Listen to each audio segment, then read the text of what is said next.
صحابی رسول کہتے ہیں نبی صلی اللہ علیہ وسلم نے فرمایا کہ مسجد میں نکلنے سے پہلے میں تمہیں ایک ایسی صورت بتاؤں گا جو قرآن مجید میں سب سے افضل صورت ہے، سب سے عظیم صورت ہے۔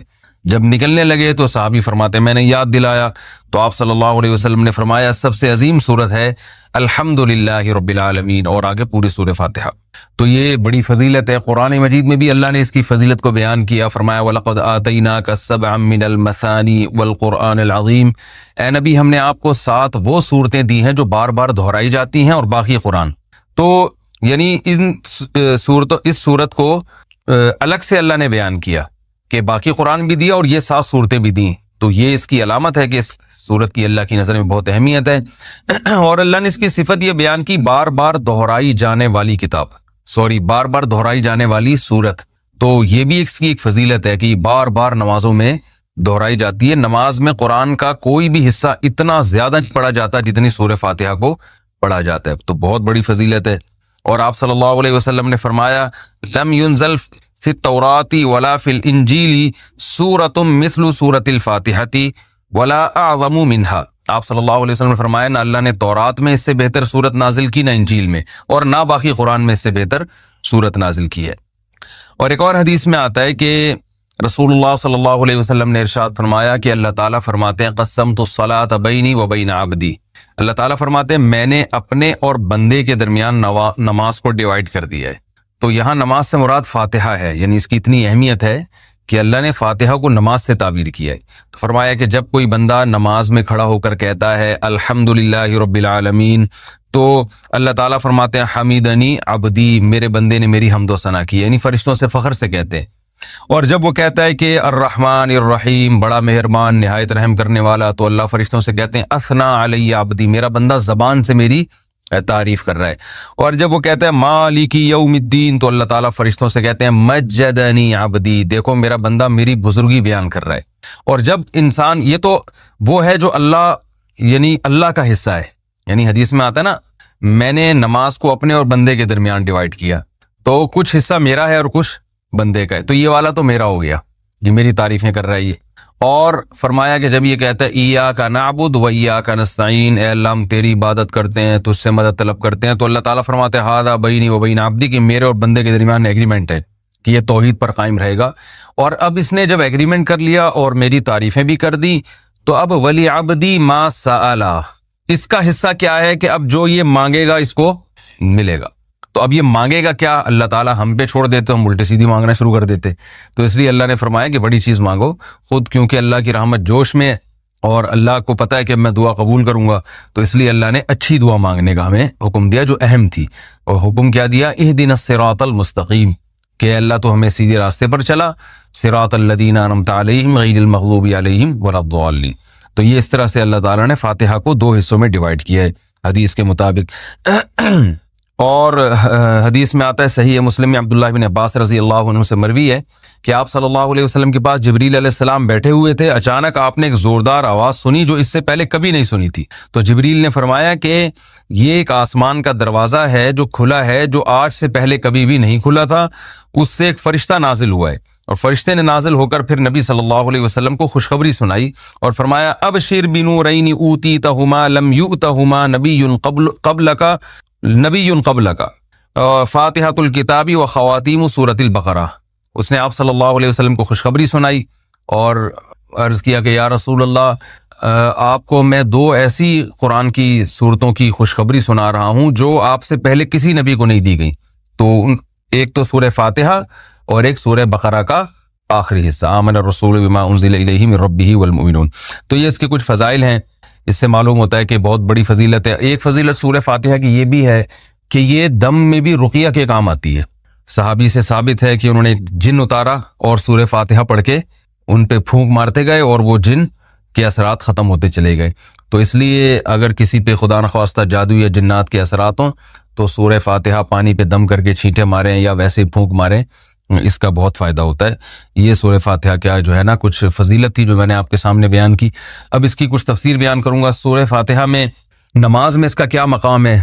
رسول اللہ صلی اللہ علیہ وسلم نے ارشاد فرمایا کہ من لم یقرأ بفاتحۃ الکتاب فلا صلاۃ لہ، بخاری کی حدیث ہے، جو شخص سورہ فاتحہ نہیں پڑھتا اس کی نماز نہیں ہوتی۔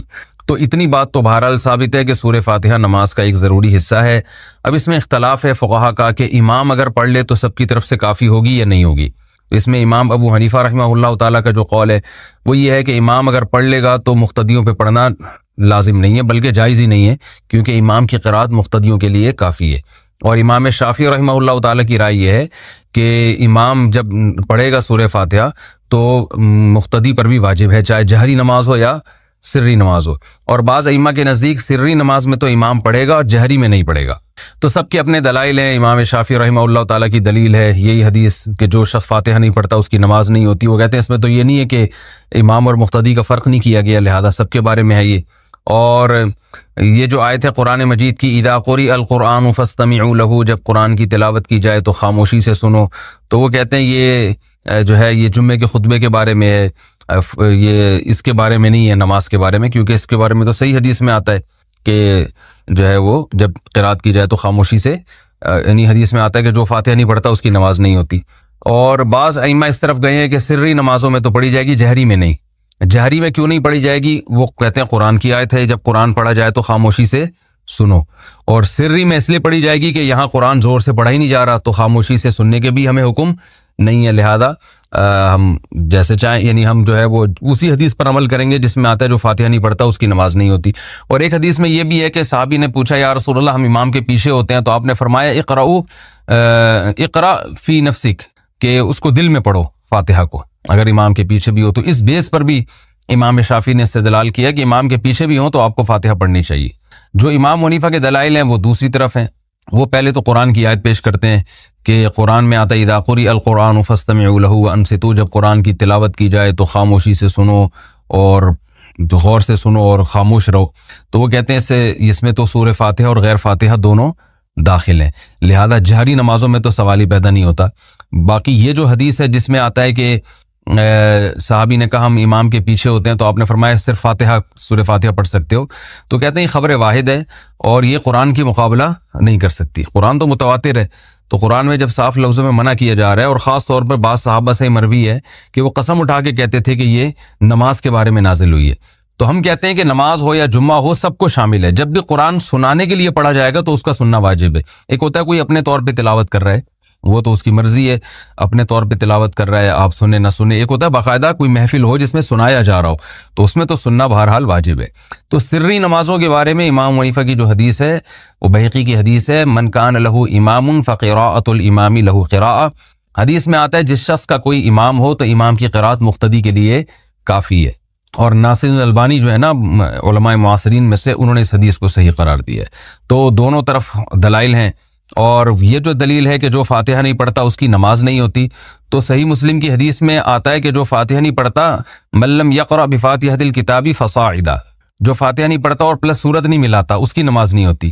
تو ہم کہتے ہیں پوری حدیث تو یوں کہ فاتحہ اور پلس سورت، تو جیسے سورت کے بارے میں آپ کہتے ہیں کہ جو امام کے پیچھے کھڑا ہے وہ سورت نہیں پڑھے گا، امام کی سورت اس کے لیے کافی ہو گئی، تو ایسے ہی فاتحہ کے بارے میں بھی ہے۔ رہا یہ مسئلہ کہ جو حدیث میں آتا ہے کہ جو فاتحہ نہیں پڑھتا نماز نہیں ہوتی، تو اس سے مراد ہے حقیقتاً بھی نہ پڑھے حکماً بھی نہ پڑھے۔ امام نے جب فاتحہ پڑھ لیا تو مقتدی پڑھنے والے ہی کہلائیں گے، کیونکہ حدیث میں خود آ گیا کہ جس کا امام ہے تو امام کی قرات مقتدی کے لیے کافی ہے، تو اس کا مطلب امام نے جب قرات کر لی مقتدی کی طرف سے وہ ہو گئی ہے، وہ مقتدی کو یوں ہی سمجھا جائے گا کہ وہ قرات کرنے والا ہے۔ تو یہ دلائل ہیں، دونوں طرف ہیں، اختلافی مسئلہ ہے، اس لیے جس بھی مجتہد کو فالو کریں، لیکن ایک کو فالو کریں، ایک فقہ کو فالو کرنا چاہیے۔ کبھی یہ جو کبھی اس رائے کو کبھی اس رائے کو، اس کی جو سنجیدہ علماء ہیں اور صدیوں سے جو علماء اہل فتویٰ دیتے ہیں وہ اس کی اجازت نہیں دیتے، وہ کہتے ہیں ایک کو فالو کریں باقی سب کو صحیح سمجھیں۔ تو یہ تو کچھ جلدی میں نے مختصراً اختلافی مسئلہ بیان کیا۔ باقی سورہ فاتحہ کی تفسیر کیا ہے؟ یہ قرآن مجید کی وہ سورت ہے جو سب سے پہلے جس کو رکھا گیا ہے، نازل تو پہلے نہیں ہوئی ہے لیکن رکھا سب سے پہلے گیا اس کو۔ اس کی وجہ یہ ہے کہ ہم جب بھی قرآن کی ابتدا کریں تو سورہ فاتحہ سے کریں۔ فاتحہ کا معنی ویسے بھی کھول دینے والا، کھول دینے والی، تو یہاں سے گویا ابتدا ہو رہی ہے، قرآن کھل رہا ہے یہاں سے۔ تو اس صورت میں اللہ تعالیٰ نے اس کو تمہید بنایا ہے، جیسے ہر کتاب سے پہلے کچھ ایک تمہید ہوتی ہے نا، انٹروڈکشن ہوتا ہے، تو گویا یہ ایک قسم کی تمہید ہے۔ تو اللہ نے اس میں سب سے پہلے اپنا تعارف کروایا کہ الحمد للہ رب العالمین، تمام تعریفیں اللہ کے لیے ہیں جو تمام جہانوں کا پالنے والا۔ یہ جو للہ میں لام ہے نا، اس کو تخصیص والا لام بھی کہتے ہیں۔ گاڑی اردو ہے، سمجھ میں نہ آئے تو کوئی ایسی بات نہیں ہے، یوں سمجھ لیں کہ اسلام کا مطلب ہے تمام تعریفیں صرف اللہ کے لیے ہیں۔ یہ صرف بھی یہاں لگا ہوا ہے، یعنی جتنی بھی تعریفیں ہیں، سخاوت ہے، جود و سخا ہے، بہادری ہے، یہ جو بھی کمالات سمجھے جاتے ہیں، علم والا ہے، رحمت والا ہے، تو تمام تعریفیں حقیقت میں صرف کس میں پائی جاتی ہیں؟ اللہ میں۔ اگر انسانوں میں کوئی تعریف ہے تو اللہ کی دین سے ہے، اللہ کی عطا سے ہے، ورنہ حقیقت میں حقیقی تعریف کا مستحق تو صرف اللہ کی ذات ہے۔ تو اللہ نے اپنا تعارف کروایا رب العالمین، تمام جہانوں کا پالنے والا، اس لیے کہ جب تک آپ کے سامنے کتاب کے مؤلف کا انٹروڈکشن نہیں ہوگا، آپ کتاب کو ویلیو نہیں دو گے۔ اگر آپ کے سامنے کوئی بازار میں کتاب رکھی ہوئی ہے، آپ نے دیکھا مصنف کا نام ہی سمجھ میں نہیں آ رہا، پتہ چلا جی وسیم گولے گنڈے والے نے لکھی ہے کتاب، یہ کتاب لکھی ہے وسیم گولے گنڈے والے نے، تو آپ کوئی گولے گنڈے والا تو خرید لے گا اس کو، لیکن میرا خیال ہے کوئی بھی عام آدمی، کوئی سمجھدار آدمی نہیں خریدے گا۔ یار مجھے ذرا پانی تو پلاؤ، بہت سخت پیاس لگ رہی ہے۔ تو کوئی بھی پی سکتا ہے کہ دیکھو پیاس لگ رہی ہے نا، تو کوئی بھی خرید سکتا ہے اس کتاب کو، لیکن سمجھدار آدمی نہیں خریدے گا۔ تو یہ مصنف سے پتہ چلتا ہے تو یہ قرآن اللہ کی کتاب ہے، تو اس لیے اللہ نے اپنا تعارف کروایا۔ ایک اور تو اللہ نے تعارف کروایا، یہ اس ذات کی کتاب ہے، الحمد للہ، تمام تعریفیں اللہ کے لیے ہیں۔ اور یہ جو جتنے بھی جہان ہیں نا دنیا میں، کائنات ہے، ان سب کو نہ صرف بنانے والا ہے بلکہ پالنے والا ہے، سب کو چلا رہا ہے۔ جیسے میں نے مثال دی تھی نا، رب کہتے ہیں پالنے والے کو، تو باقاعدہ سب کی تربیت کر رہا ہے، سب کو کھلا رہا ہے، سب کو ایک نظام کے تحت چلا رہا ہے، تبھی پوری کائنات لاکھوں کروڑوں سالوں سے بچی ہوئی ہے۔ جزاک اللہ، الحمدللہ۔ تو پالن ہار، پالنے والا، تبھی قرآن میں دوسرے مقام پر آتا ہے یمسک السماوات والارض ان تزولا، کہ اللہ نے زمین اور آسمان کو تھاما ہوا ہے اللہ تعالیٰ۔ وَلَئِن زَالَتَا، اگر اللہ ان کو نہ تھامے نا اور یہ اپنی جگہ سے زائل ہو جائیں تو اللہ کے علاوہ کوئی دوبارہ ان کو اسی ٹریک پہ نہیں لا سکتا۔ تو یہ نظام عالم بننے میں بھی اللہ کا محتاج ہے اور برقرار رہنے میں بھی اللہ کا محتاج ہے۔ تو اتنی بڑی ذات ہے جس کی کتاب ہے آگے جو تم پڑھو گے۔ الحمدللہ رب العالمین، العالمین عالم کی جمع ہے، عالم کہتے ہیں جہان کو، بہت سارے جہان ہیں۔ اب اس میں علماء کی مختلف آراء ہیں، بھئی جہان اس اعتبار سے بھی ہیں کہ زمین ایک الگ دنیا ہے، آسمانوں کی ایک الگ دنیا ہے، پھر آسمان 7 ہیں، ہر 7 آسمان کی ایک الگ دنیا ہے، تو اس لحاظ سے اللہ نے بہت سارے جہان بتائے۔ اور بعض علماء کہتے ہیں اس لحاظ سے بہت سارے جہان ہیں کہ ایک جہان یہ دنیا کا ہے، ایک قبر کا ہوگا اور ایک آخرت کا ہوگا۔ یہ بھی تو الگ الگ جہاں ہے نا، ہم تو شفٹ ہوتے ہیں، ہماری روح یہاں سے مادی زندگی سے برزخ میں جائے گی، برزخ سے پھر آگے دوبارہ حشر میں، پھر جنت ہے یا جہنم ہے، تو یہ سارے مختلف جہاں ہیں۔ اور بعض علماء کہتے ہیں اس لحاظ سے یہ مختلف جہاں ہیں کہ جیسے ایک مادی زندگی ہے نا انسانوں کی ہے، ایک فرشتوں کی بھی زندگی ہے، ان کی بھی ایک الگ دنیا ہے، جنات کی بھی ایک الگ دنیا ہے۔ تو جنات کیوں ٹریس نہیں ہوتے، کیوں نظر نہیں آتے؟ اس لیے کہ وہ مادی چیز نہیں ہے، وہ ایک الگ ہی مخلوق ہے جو ہم اس کو دیکھ نہیں سکتے، آگ سے بنی ہوئی مخلوق ہے۔ اور یہ جو فرشتے ہیں یہ روشنی سے بنی ہوئی مخلوق ہے، تو یہ بالکل ایک الگ جہاں ہے۔ تو اس لیے انسان کی جو ریسرچ ہے نا، جو مادی ذرائع ہیں تحقیق کے، اس میں یہ آتا ہی نہیں ہے۔ تو یہ الگ الگ جہان اللہ نے بنائے ہیں فرشتوں کی، الگ ہو سکتا ہے یہاں بہت سارے فرشتوں میں نظر نہیں آ رہے، یہاں ہزاروں جنات تو ہمیں نظر، اور شکر ہے کہ نظر نہیں آ رہے، کیونکہ ہمیں نظر آئیں تو پھر جنات کو ہم نظر نہیں آئیں گے، ہم یہاں سے شارٹ ہو جائیں گے، ٹھیک ہے نا۔ تو ہوتے ہیں جنات بھی گھوم رہے ہوتے ہیں دائیں بائیں، اور مجھے تو کئی دفعہ آپ کے بارے میں وہم ہوا۔ خیر، اچھا، تو یہ بھی ایک الگ جہان ہے جنات کا۔ تو ایسے یعنی جس لحاظ سے بھی جتنے بھی جہان ہیں سب کو اکیلا پالنے والا کون ہے؟ اللہ ہے۔ تو اللہ بتا رہے ہیں یہ تو ایک جہاں نہیں، اور بھی بہت سارے جہاں ہیں، ایک الگ دنیا ہے، کہکشاؤں کی ایک الگ دنیا ہے۔ تو رب العالمین الرحمن الرحیم، تو ابھی اللہ کا انٹروڈکشن چل رہا ہے، تو اللہ نے فرمایا کہ اس کی بہت ساری صفات ہیں، لیکن اس کی جو سب سے اہم ترین صفت ہے، بڑا مہربان اور نہایت رحم کرنے والا، اس کی وہ جس کو میں نے الرحمن رحیم کے لفظ میں بہت ڈیٹیل سے میں بیان کر چکا ہوں کہ اللہ کی رحمت اللہ کے غصے پر غالب ہے، اور اللہ اصل میں تو رحم ہی کرتا ہے، سزا جب دیتا ہے کہ جب کوئی اس کی نافرمانی کرے، اور اس میں بھی بہت سارے آپشن اس نے معافی کے رکھے ہوئے ہیں۔ تو ایک بادشاہ ہوتا ہے نا، کچھ ظالم ہوتے ہیں، کچھ رحم دل ہوتے ہیں، تو رحم دل معاف زیادہ کرتے ہیں اور اپنے رعایا کو نوازتے زیادہ ہیں اور سزا کم دیتے ہیں، لیکن ظالم جو ہے وہ لوگ ان سے ڈرتے رہتے ہیں. تو اللہ تعالیٰ جو ہے رحم دل ذات ہے، لہذا وہ اپنے بندوں پر عطائیں زیادہ کرتا ہے اور ان کو سزا بھی دیتا ہے، مگر اتنی نہیں جتنی وہ مستحق ہیں. بہت سے گناہ معاف ہو جاتے ہیں. تو الرحمن الرحیم آگے فرمایا کہ مالک یوم الدین، روز جزا کا مالک. دیکھیں مالک تو اللہ اس جہاں کا بھی ہے اس جہاں کا بھی ہے، لیکن روز جزا کا مالک اس لیے اللہ نے بیان کیا کہ اس دنیا میں عارضی طور پر انسانوں کی بھی حکومت ہوتی ہے، لہذا انسان ایک دوسرے پہ ظلم کرتے ہیں اور اللہ یہ ظلم ہونے دیتا ہے، کیونکہ اللہ نے اختیارات دے دیے ہیں کہ تم چاہو تو سیدھے راستے پہ چلو، تم چاہو تو غلط راستے پہ چلو. اس قسم کے اختیارات اللہ نے ہمیں دے دیے. تو آخرت میں یہ اختیارات نہیں ہوں گے اور آخرت میں ملکیت صرف اور صرف اللہ کی ہوگی. تو لہذا جو عقل مند لوگ ہیں وہ آخرت کو سامنے رکھ کر زندگی گزارتے ہیں. وہ کہتے ہیں اگر آج ہم نے اپنے اختیارات کا غلط اور ناجائز فائدہ اٹھایا تو کل ہمیں یہ بھگتنا پڑے گا، کیونکہ یہ اختیار ہم سے سلب ہو جائے گا، ہم سے چھین لیا جائے گا. تو اس لیے اللہ نے بتایا کہ مسلمان کا عقیدہ کیا ہے کہ اللہ دنیا کا بھی مالک ہے اور آخرت کا تو تنہا مالک ہوگا، اس میں تو عارضی طور پر بھی لوگوں کو اختیارات نہیں ہوں گے. تو یہ آخرت کا عقیدہ بہت ضروری ہے، اس کے بغیر اسلام پہ نہ کوئی چل سکتا ہے نہ وہ مسلمان کہلا سکتا ہے. تو مالک یوم الدین کے بعد اللہ نے ہم سے ایگریمنٹ کروایا ایاک نعبد و ایاک نستعین، کیونکہ آگے اسلام پر چلنا اسی پر موقوف ہے. جب تک آپ ایک اللہ کی عبادت کے قائل نہیں ہیں، اسلام کہتا ہے آپ کی کوئی نیکی قبول ہے ہی نہیں. تو ہم سے یہ ایگریمنٹ کروایا گیا ایاک نعبد، اے اللہ ہم تیری ہی عبادت کرتے ہیں، و ایاک نستعین، اور صرف تجھی سے مدد طلب کرتے ہیں. عبادت کو سمجھنے کی بہت شدید ضرورت ہے. عبادت کہتے کسے ہیں؟ دیکھیں ہر چیز کے نا ایک لغوی معنی ہوا کرتے ہیں ڈکشنری میں اور ایک ٹرم ہوتی ہے اصطلاح. تو عبادت قرآن و حدیث میں کبھی تو ایک جو ڈکشنری میں جو معنی ہوتے ہیں نا اس کے معنی میں استعمال ہوا، کبھی ایک اصطلاحی معنی میں. اصطلاح اور لغت میں کیا فرق ہے میں آسان زبان میں سمجھاتا ہوں. جیسے ہم کہتے ہیں کہ بھائی عربی میں لفظ ہے صلوات یا صلات. صلات عربی میں اصل میں دعا کو کہتے ہیں صلات. جیسے بلکہ اور آسان پرے عربی میں انگلش میں کسے کہتے ہیں؟ دعا کو. لیکن پرے نماز کو بھی کہتے ہیں نا، ہی از گوئنگ ٹو پرفارم پرے کہتے ہیں نا. تو اب پرے کا لفظ اصل میں تھا انگلش میں دعا کے لیے، لیکن نماز میں بھی چونکہ دعا وغیرہ مانگی جاتی ہے تو نماز پہ بھی پرے کا اطلاق ہوتا ہے. تو اب پرے کا جو لفظ ہے ہم یہ کہیں گے کہ یہ ڈکشنری میں اس کے معنی نماز نہیں ہے، اس کے اصل معنی ہے دعا. لیکن یہ ایک ٹرم ہے جو ایک مخصوص عبادت ہے، اس کو بھی پرے کہا جاتا ہے. مخصوص عبادت ہے نا جو نماز کی شکل میں ہوتی ہے، اس کو بھی ہم کیا کہتے ہیں؟ پرے کہتے ہیں. عربی میں صلات، صلات کا عربی میں دو معنی آتے ہیں. میں صرف ایک ہی معنی اس وقت بتاؤں گا جو لغوی معنی ہے دعا. جیسے ہم کہتے ہیں نا صلو علی الحبیب، کیا مطلب؟ نبی کے لیے رحمت کی دعا کرو. صلاۃ والسلام جو ہے نا رحمت کی دعا کو کہا جاتا ہے.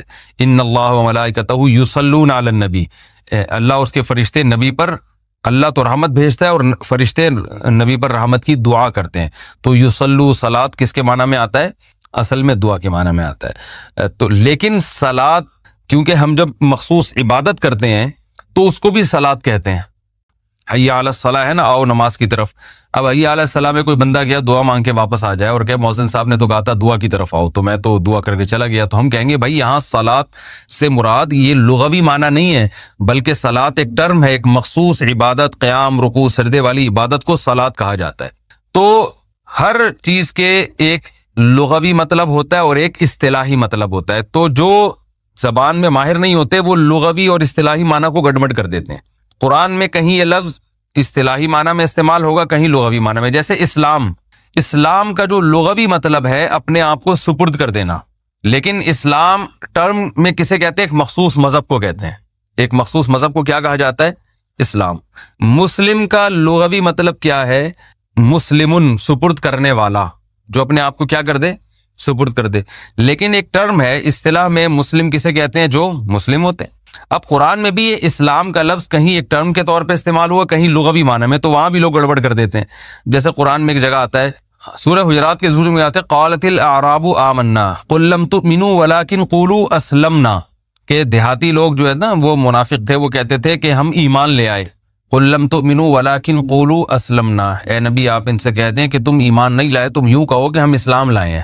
تو اب یہاں اسلام بھی نہیں لائے تھے نا اصل میں، تو یہاں اسلام کا معنی لغوی ہے، اصطلاحی اسلام نہیں ہے. یعنی یوں کہہ دو کہ ہم نے اپنے آپ کو سپرد کر دیا ہے، یعنی وقتی ظاہری طور پر ہم نے اپنے آپ کو تسلیم کر دیا، آپ کی اطاعت کر رہے ہیں، ورنہ حقیقت میں اندر سے کچھ بھی نہیں ہے۔ تو ایک ہوتا ہے ظاہری طور پر اپنے آپ کو یعنی کسی کے حوالے کر دینا، بھائی جیسے کہو گے ویسے کہیں گے، دل میں تو ایمان ہے ہی نہیں۔ تو یہ اصطلاح نہیں ہے، یہ لغوی معنی ہے۔ تو لیکن ویسے اسلام کا کیا ہے؟ قرآن میں آتا ہے وَمَن يَبْتَغِي غَيْرَ الْإِسْلَامِ دِينًا فَلَن يُقْبَلَ مِنْهُ، جو اسلام کے علاوہ کسی اور دین کو فالو کرے گا وہ ہرگز قبول نہیں ہوگا۔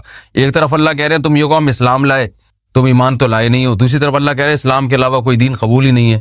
تو پتہ چلا وہاں اسلام اور ایمان کا ایک مطلب ہے، یہاں اسلام اور ایمان کے الگ الگ مطلب ہیں۔ تو یہاں الگ الگ اس لیے کہ یہاں اسلام سے مراد، ایک آیت میں اسلام سے مراد ہے لغوی اسلام، صرف ظاہری طور پر اپنے آپ کو سپرد کر دینا، اور ایک جگہ اسلام کے ٹرم ہے جو ایک مذہب پہ جس کا اطلاق ہوتا ہے۔ تو یہ لغوی اور اصطلاحی معنی میں فرق نہ ہونے کی وجہ سے نا بہت لوگ قرآن میں بھی کنفیوز ہوتے ہیں، اور کہاں کی، اور یہ آج کل جو تحریفیں ہو رہی ہیں نا قرآن کی آیتوں میں وہ اسی طرح سے ہو رہی ہیں کہ ایک لغت کا معنی تھا کچھ اور اصطلاح میں کچھ اور، تو وہ اصطلاحی معنی ادھر لگا دیا، وہ والا ادھر، تو ایسے گڑمٹ کر دیتے ہیں۔ تو ایسے ہی خوب اچھی طرح سمجھ لیں کہ عبادت کے بھی ایک لغوی معنی ہے اور ایک اصطلاحی معنی ہے، اور قرآن و سنت میں کہیں عبادت لغوی معنی میں استعمال ہوا ہے یہ لفظ، کہیں اصطلاحی معنی میں۔ تو عبادت لغت میں کہتے ہیں غلامی، کسی کی بھی آپ غلامی اختیار کریں گے تو آپ اس کی عبادت کرنے والے کہلائیں گے، یعنی عبادت سے مراد جس کو لغت میں ڈکشنری میں عبادت کہتے ہیں غلامی، تبھی عربی میں عبد کہتے ہیں غلام کو، آتا نا بنی عبد فلاں کا غلام تھا، پہلے غلام ہوا کرتے تھے تو عبد کہتے تھے غلام کو۔ حالانکہ عبادت جو ٹرم ہے اس معنی میں تو کسی کا غلام بننا جائز ہے ہی نہیں، وہ تو شرک ہو جائے گا۔ لیکن ایک جو ٹرم کے علاوہ جو لغوی معنی میں عبادت ہے وہ کسی کی بھی آپ غلامی اختیار کر سکتے ہیں۔ تو عبادت کے جو لغوی معنی ہیں وہ ہیں کسی کی غلامی اختیار کرنا، اور عبادت کے اصطلاحی معنی کیا ہیں؟ تو عبادت کی جو اصطلاحی تعریف ہے وہ پہلے عربی میں بتا دیتا ہوں، آپ بے شک اردو میں یاد کر لیے گا۔ العبادت عبارت عن الاعتقاد بأن للمعبود سلطة غیبیة يقدر بها على النفع والضرر بدون سبب، فكل دعاء وثناء وتعظیم ينشأ من هذا الاعتقاد فهي عبادہ۔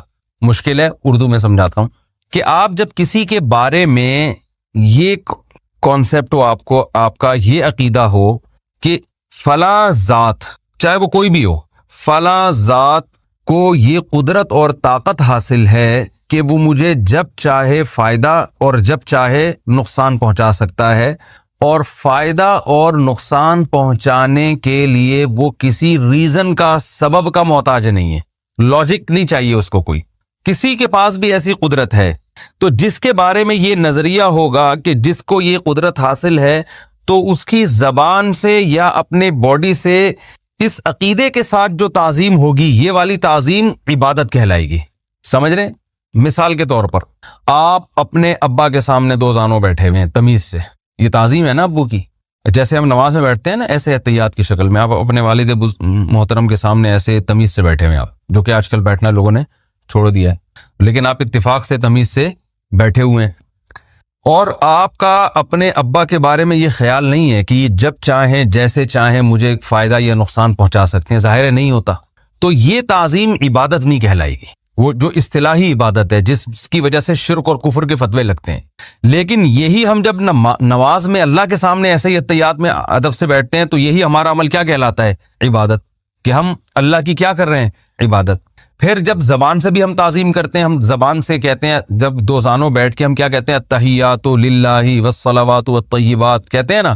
اب یہ زبان سے اللہ کی جو ہم تعریفیں کر رہے ہیں، یہی تعریفیں اگر ہم ابا کی زبان سے کرنا شروع کر دیں، ابا آپ بہت زبردست ہیں، ابا آپ بہت پیارے ہیں، ابا آپ نے بہت خدمت کی ہے، یعنی ہم لوگوں کا بڑا خیال رکھا ہے، تو یہ بھی تو تعریف ہے نا، لیکن یہ تعریف عبادت نہیں کہلائے گی۔ اس لیے نہیں کہلائے گی کہ یہ اس جذبے کے ساتھ نہیں ہے، اس میں اس طرح کی تعظیم نہیں ہے کہ آپ یہ سمجھ رہے ہو کہ یہ مجھے نفع اور نقصان پر قدرت سبب کے بغیر بھی رکھتے ہیں، یعنی نفع اور نقصان پر قدرت تو رکھتے ہیں لیکن اتنی قدرت جتنی اسباب کے تحت ہو، کچھ کرنے میں کچھ کسی سبب کے محتاج ہیں یہ۔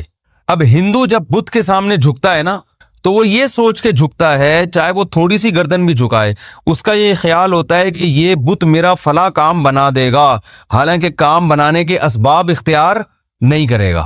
اس کو خدا نے، بھگوان نے کچھ ایسی طاقتیں دی ہیں کہ یہ اب ان طاقتوں کے ہوتے ہوئے کسی سبب کا محتاج نہیں ہے، یہ اولاد دے دے گا یا میری روزی بڑھا دے گا۔ حالانکہ جب آپ جو ہے وہ کسی سے کچھ مانگتے ہو تو وہ چل کے جائے، پولیس والوں سے بات کرے، پھر ان کو سمجھائے کہ بھائی اس کا جو ہے وہ اس کے قیدی جیل میں ان کو چھوڑ دو، یا اس کا کاروبار نہیں چل رہا تو اس کو حکومت سے کہے اس کا ٹیکس کم کر دو۔ کوئی بھی اسباب ہم اختیار کرتے ہیں نا، جب انسان سے مدد مانگتے ہیں، ڈاکٹر سے کوئی شادی شدہ جوڑا جا کے کہتے ہیں اولاد نہیں ہو رہی تو دمائیں دے گا وہ، لیکن بت کے پاس جب آپ جاتے ہیں، پتھر کے بنے ہوئے بت کے پاس، اس سے اولاد مانگتے ہیں، تو آپ کا یہ نظریہ ہوتا ہے کہ آپ یہ سمجھتے ہیں کہ یہ کچھ کرنے میں کسی سبب کا محتاج نہیں ہے۔ تو اس جذبے سے جب کسی کو پکارا جائے، کلو دعاء و ثناء، اس جذبے سے جب کسی کو مدد کے لیے پکاریں گے آپ، تو یہ مدد کے لیے پکارنا بھی عبادت۔ اس جذبے کے ساتھ جب آپ کسی کی زبان سے تعریف کریں گے، ثنا، تو یہ ثنا بھی عبادت کہلائے گی۔ اور اس جذبے کے ساتھ اب آپ کسی بھی طرح سے جب کسی کی تعظیم کریں گے، اس کو رسپیکٹ دیں گے، تو یہ رسپیکٹ دینا عبادت کہلائے گا۔ اسلام میں یہ عمل اللہ کے علاوہ کسی اور کے ساتھ جائز نہیں ہے۔ سمجھ میں آ رہی ہے بات؟ تو یہ اصطلاح میں عبادت کا یہ مفہوم ہے۔ اب دیکھو، اگر کوئی رسول اللہ صلی اللہ علیہ وسلم کو مدد کے لیے پکارتا ہے کہ یا رسول اللہ آپ میری مدد کریں، تو وہ نبی کو جو پکار رہا ہے وہ اس نیت کے ساتھ کہ نبی میری مدد کریں گے بغیر کسی سبب کے۔ ظاہر ہے قبر میں سے اٹھ کے آنا اور کسی کے کام بنانا، یہ تو کوئی سائنٹیفک لاجک تو نہیں بنتی نا اس کی، تو اس لیے یہ پکار بھی عبادت ہے، اور اس کی بھی شریعت میں اجازت نہیں ہے۔ کسی پیغمبر کو بھی نہیں آپ پکار سکتے اس طریقے سے، تو یہ بھی کفر کہلائے گی، یہ عمل بھی کیا کہلائے گا؟ شرک کہلائے گا۔ بعض لوگ یہ کہتے ہیں کہ اللہ نے نبی کو اختیارات دیے ہیں، نبی ان اختیارات سے یہ کام کریں گے، تو قرآن میں جگہ جگہ اس کی نفی ہے کہ اللہ نے کسی کو اس قسم کے اختیارات نہیں دیے، کیونکہ جو مشرکین بتوں کو پکارتے تھے نا، وہ یہ کہتے تھے کہ جو اوپر جو بھگوان ہے یا جو خدا ہے یا جو اللہ ہے، اس نے ان بتوں کو اختیارات دیے ہوئے ہیں۔ تو قرآن نے یہی کہا ہے کہ تمہارے پاس کیا دلیل ہے کہ اللہ نے ان کو اختیارات دیے ہیں؟ تو پتھر کی بنی ہوئی چیزیں، ان کو تو نہ چل سکتے ہیں، نہ ہاتھ سے کچھ پکڑ سکتے ہیں، تو کچھ بھی نہیں، کسی کو اللہ نے نہیں دی۔ اللہ نے اسباب سے ہٹ کے کام کرنے کا اختیار اللہ نے سارا اپنے پاس رکھا ہے، اس میں کسی پیغمبر کو، کسی فرشتے کو، کسی انسان کو شریک کیا ہی نہیں، یہ سب کچھ اللہ کے ہاتھ میں۔ تو اس لیے اصطلاح والی عبادت وہ اللہ کے علاوہ کسی اور کی جائز نہیں ہے۔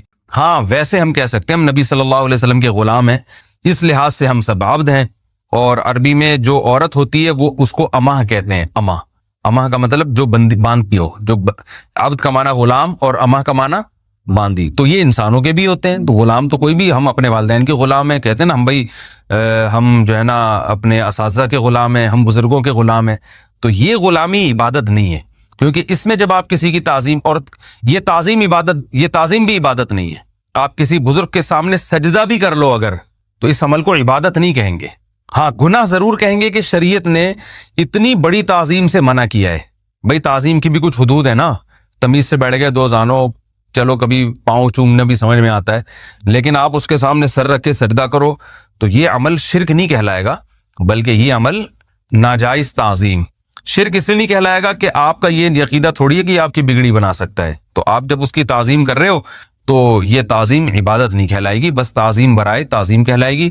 اور اگر حدود سے تجاوز ہے اس تعظیم میں تو گناہ کہیں گے، شرک نہیں کہیں گے، اس کو گناہ کہیں گے۔ تو اسی وجہ سے کہ شریعت میں کسی اور کے سامنے سجدہ کرنے کی اجازت نہیں ہے، تو اس لیے علماء کہتے ہیں سجدے کی دو قسمیں ہیں، ایک وہ سجدہ جس سے انسان کافر ہو جاتا ہے، اور ایک وہ سجدہ جس سے کافر تو نہیں بلکہ گناہگار ہوتا ہے۔ تو جیسے قبروں کو یا بزرگوں کو کوئی اگر سجدہ کرتا ہے تو اگر عبادت کی نیت سے کرے گا تو کافر ہو جائے گا، صرف تعظیم کی نیت سے کرے گا تو کافر نہیں ہوگا۔ تو وہ فرق کیا عبادت کی نیت اور تعظیم میں؟ بھائی عبادت میں یہ جذبہ ہوتا ہے کہ یہ جو ہے نا میری بگڑی بنا سکتا ہے، یہ اس کو اختیارات حاصل ہیں، یہ مجھے روزی دے سکتا ہے، مجھے اولاد دے سکتا ہے، اس جذبے کے ساتھ سجدہ کریں گے تو کافر ہو جائیں گے۔ اور اس جذبے سے کے بغیر ویسے ہی کسی کی عقیدت محبت میں آ کے آپ اس کے سامنے زمین پہ سر رکھ دیتے ہو تو یہ عمل گناہ کبیرہ تو ہے، مگر اس سے انسان کافر نہیں ہوتا، کیونکہ کافر ہوتا ہے غیر اللہ کی عبادت سے، اور یہ عمل عبادت نہیں۔ تو یہ عبادت خوب اچھی طرح سمجھ گئے نا عبادت کا مطلب کیا ہے۔ تو اب عبادت کے مختلف ارکان ہیں، مختلف اقسام ہیں کہ کون کون سی تعظیمیں ہیں جو لوگ کر رہے ہیں مختلف، وہ میں بتاتا ہوں۔ پہلے میں عبادت کا جو لغوی معنی ہے اس معنی میں بھی قرآن میں عبادت کا لفظ استعمال ہوا ہے، جیسے قرآن میں آتا ہے وَمَا خَلَقْتُ الْجِنَّ وَالْإِنسَ إِلَّا لِيَعْبُدُونَ، میں نے انسان اور جنات کو اس لیے بنایا تاکہ وہ میری غلامی کریں۔ تو یہاں عبادت سے اصطلاحی عبادت مراد نہیں ہے، بلکہ کیا ہے؟ لغت میں غلامی۔ تو ہماری پیدائش کا بنیادی مقصد یہ تھا کہ جو اللہ کہے ہم اس پر عمل کریں، لہذا اللہ جب عبادت کا کہے گا تو ہم عبادت کریں گے، جب عبادت سے منع کرے گا تو ہم منع ہو جائیں گے۔ اب دیکھیں، جب عبادت سے منع کرے گا تو ہم رک جائیں گے، تو وہ عمل بھی عبادت کہلائے گا، حالانکہ ہم عبادت نہیں کر رہے۔ مثال کے طور پر اللہ نے سورج نکلتے ہوئے سجدہ کرنے سے منع کیا۔ سورج جب نکل رہا ہو تو ہم نماز نہیں پڑھ سکتے، تو نماز پڑھنے سے منع کیا نا۔ ہم جب نماز پڑھنے سے رک جاتے ہیں اللہ کے کہنے پر، تو یہ عمل کیا ہے؟ ہم عبادت سے رک گئے، مگر ہم یہ اللہ کی غلامی میں کر رہے ہیں، تو یہ عمل بھی عین عبادت ہے۔ تو اب یہ کیسے ہو سکتا ہے کہ ایک کام عبادت ہو بھی اور نہیں بھی ہو؟ تو بھائی عبادت اصطلاحی لحاظ سے تو یہ عبادت نہیں ہے۔ اصطلاح میں جس کو عبادت کہتے ہیں نا، وہ عمل نہیں کر رہے، لیکن لغت میں جس کو عبادت کہتے ہیں، غلامی، وہ کر رہے ہیں، کیونکہ ہم اللہ کی غلامی میں سردے سے بچ رہے ہیں۔ نہیں آ رہی میرا خیال ہے بات سمجھ آ رہی ہے؟ بھائی اصطلاح میں عبادت تو نماز کو، روزے کو، زکوٰۃ کو کہیں گے نا، جو صرف اللہ کی جاتی ہے۔ اصطلاح میں عبادت کہتے ہیں نماز، سجدہ، روزہ، یہ سب جو چیزیں ہیں یہ عبادت کہلاتی ہیں۔ لیکن لغت میں عبادت غلامی کو، کسی کی بھی اطاعت۔ تو قرآن میں اللہ نے فرمایا کہ میں نے انسان اور جنات کو پیدا کیے میری عبادت کریں، کیا مطلب؟ میری فرما برداری کریں۔ تو اس میں نماز بھی آتی ہے، ماں باپ کا کہنا ماننا بھی آتا ہے، اور جناب اس میں شادی بیاہ بھی آتا ہے، ٹھیک ہے نا، اس میں ولیمے کا کھانا بھی آ رہا ہے، اور اس میں اپنی صحت بنانا بھی آتا ہے، یہ بھی عبادت ہے۔ بھائی اللہ نے حکم دیا صحت بناؤ، تو اس میں حلال چیزیں کھانا بھی آتا ہے، اللہ نے کہا کہ حلال چیزیں کھاؤ۔ تو یہ سب چیزیں عبادت کے مفہوم میں داخل ہیں، وہ عبادت جس کو لغت میں عبادت کہتے ہیں۔ لیکن ٹرم جو عبادت کی ہے وہ صرف نماز، وہ کھانا کھانے کو عبادت نہیں کہیں گے آپ، بلکہ والدین کی خدمت کرنے کو بھی آپ عبادت نہیں کہہ سکتے، کیونکہ وہ ایک ٹرم ہے نا، ٹرم کہ کسی کی تعظیم، وہ تو صرف اللہ کی تعظیم ہوگی نا اس جذبے کے ساتھ۔ تو وہ عبادت نماز ہے، روزہ ہے، زکوٰۃ ہے، حج ہے، تسبیحات ہیں، اعتکاف ہے، اور یہ جہاد بھی اس میں داخل نہیں ہے اس عبادت میں۔ تو یہ فرق جو ہے خوب اچھی طرح سمجھ لینا ضروری ہے، اصطلاح میں عبادت کسے کہتے ہیں اور لغت میں عبادت کسے کہتے ہیں۔ وقت ہو گیا میرا خیال ہے۔